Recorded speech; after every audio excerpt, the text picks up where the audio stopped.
बोले सो निहाल, सत श्री अकाल।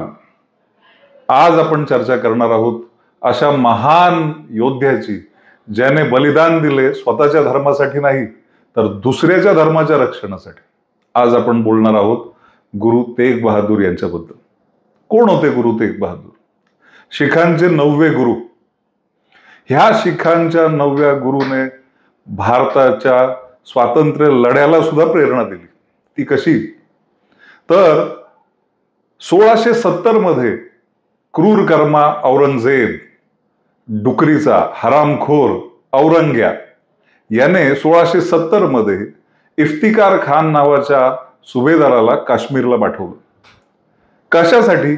तर काश्मीर पासून जबरदस्तीने धर्मांतरणाला भारतात सुरुवात करण्यासाठी त्याने ह्या खलनायकाला काश्मीरमध्ये पाठवलं। त्याने काय केलं 1670 पासून? तर काश्मीर मधली हिंदू मंदिरं उद्ध्वस्त करायला घेतली। धर्मांतरणासाठी प्रचंड हाल जनतेचं करायला चालू केलं। काश्मीरी पंडितांना निर्वाणीचा इशारा दिला गेला की जर तुम्हाला जिवंत राहायचं असेल तर तुम्हाला मुसलमान व्हावं लागेल। या धमकीमुळे घाबरलेले काश्मीरी पंडित जाऊन भेटले गुरु तेग बहादूर यांना। त्यांनी त्यांची व्यथा गुरु तेग बहादूर यांना सांगितली की आम्हाला थेट मरण स्वीकारावं लागेल, नाहीतर इस्लाम स्वीकारावं लागेल। गुरु तेग बहादूर यांनी त्यांना एक संदेश दिला की जा आणि त्या जालिम खलनायक हरामखोर औरंगजेबाला जाऊन भेटा आणि सांगा की जर गुरु तेग बहादूर जर त्यांचा धर्म बदलत असतील आणि मुसलमान होणार असतील तर खुशाल आम्ही सुद्धा मुसलमान व्हायला तयार आहोत। हे ऐकून चवताळलेल्या औरंगजेबाने गुरु तेग बहादूर यांना पकडून आणलं ते चांदणी चौकामध्ये, तेही त्यांच्या सहकार्यांसमवेत। आणि एक मेंटल प्रेशर क्रिएट करण्यासाठी पहिल्यांदा त्यांच्या सहकार्यांना गुरु तेग बहादूर यांच्या समोर ठार मारण्यात आलं, आणि तेही अत्यंत क्रूर पद्धतीने। तरीही गुरु तेग बहादूर बदले नाहीत, त्यांनी त्यांचा धर्म बदलला नाही। आणि हे पाहून औरंगजेबाने त्यांच्यावरचे अत्याचार वाढवले। 9 दिवस उपाशी ठेवण्यात आलं आणि त्यानंतर हाल करून त्यांची 24 नोव्हेंबर 1675 अत्यंत क्रूर पद्धतीने हत्या केली।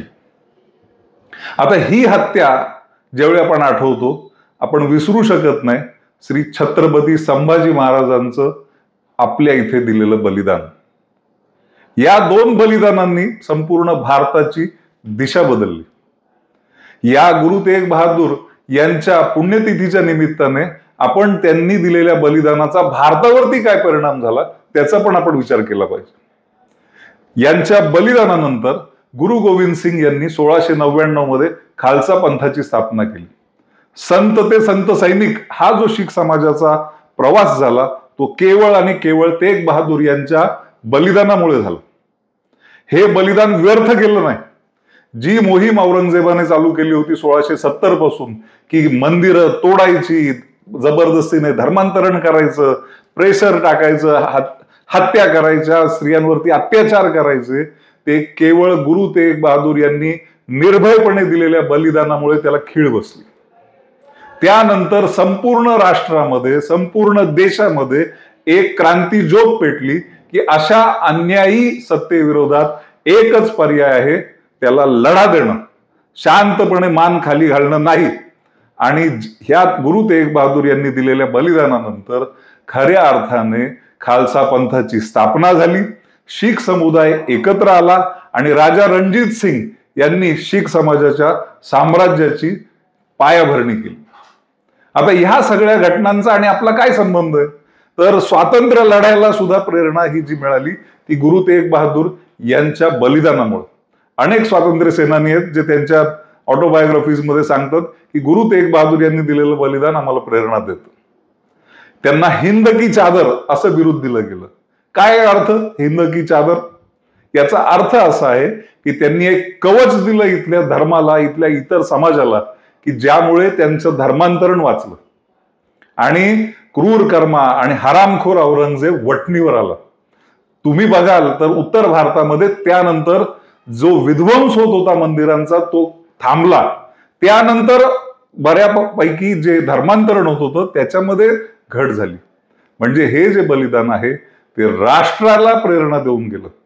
गुरु तेग बहादूर यांच्या बलिदानातून जर आपल्याला काय शिकायचं असेल तर कुठल्याही अन्यायी सत्तेपुढे मान झुकवली नाही पाहिजे आणि त्याच्याशी लढा दिला पाहिजे. जर आपण लढा दिला तर हे धर्मांतरणाचं संकट थांबू शकतं, हे आपल्याला गुरु तेग बहादूर यांनी दाखवून दिलं. धर्मांतरणाचं संकट आजही संपलेलं नाही, अनेक ठिकाणी ते चालूच आहे. इस्लामी धर्मांतरण आजही भारतामध्ये चालू आहे, लव्ह जिहादच्या रूपाने, लँड जिहादच्या रूपाने, अनेक वेगवेगळ्या छांगूर सारखं आलेलं समोर प्रकरण. तर ह्या प्रकरणांना उत्तर आजही 24 नोव्हेंबर 1675चं गुरु तेग बहादूर यांचं दिलेलं बलिदान ही आपली आज सुद्धा प्रेरणा आहे. तर आज आपण त्यांच्या या महान बलिदानाबद्दल विनम्र आदरांजली व्यक्त करूया आणि आपण यातून प्रेरणा घेऊया, कारण लढा अजून संपलेला नाही. जय हिंद.